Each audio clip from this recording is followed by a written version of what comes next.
Pahalgam terror attack కి ప్రతీకారంగా భారతదేశం operation Sindoor launch చేసిన విషయం మనందరూ తెలిసిందే. అయితే ఆపరేషన్ సింధూర్ లాంచ్ చేశాక భారతదేశం ఒక మాట చెప్పింది. ఆపరేషన్ సింధూర్ కనుక రిటాలియేట్ చేస్తే గట్టిగా గుణపాఠం చెప్తామని భారతదేశం ఆల్రెడీ చెప్పింది. అయితే పాకిస్తాన్ వినలేదు. నిన్న రాత్రి 15 భారతీయ నగరాలపైన మిసైల్స్, డ్రోన్ అటాక్స్ ట్రై చేసిందంట. ముఖ్యంగా అవి north western India, Awantipora, Amritsar, Jalandhar, Kapurthala, Chandigarh, Srinagar, Pathankot ఇలా రకరకాల పట్టణాల మీద అటాక్ ట్రై చేసిందంట. కానీ మన ఎయిర్ డిఫెన్స్ సిస్టమ్ చాలా స్ట్రాంగ్ ఉంది.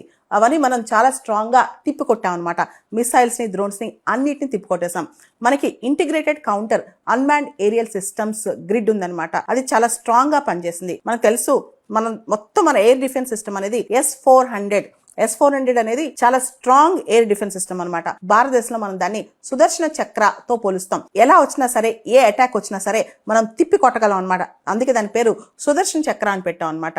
అయితే ఏదైతే ఇన్కమింగ్ టార్గెట్స్, ఏదైతే భారతదేశానికి మిసైల్స్, డ్రోన్స్ టార్గెట్స్ పెట్టి మరి మన దేశంలో 15 నగరాలను టార్గెట్ చేశారో వాటన్నిటిని న్యూట్రలైజ్ చేయడమే కాదు, తిప్పికొట్టడమే కాదు, అంతే ప్రపోర్షనేట్గా రెస్పాన్స్ ఇచ్చాం అనమాట. మనం అంతే ప్రపోర్షనేట్గా ఇంటెన్సిఫైడ్గా రెస్పాన్స్ ఇచ్చాం. వాళ్ళకి ధీటుగా మనం సీడ్ని ఆపరేషనలైజ్ చేసాం. SEAD, separation of enemy air defence system.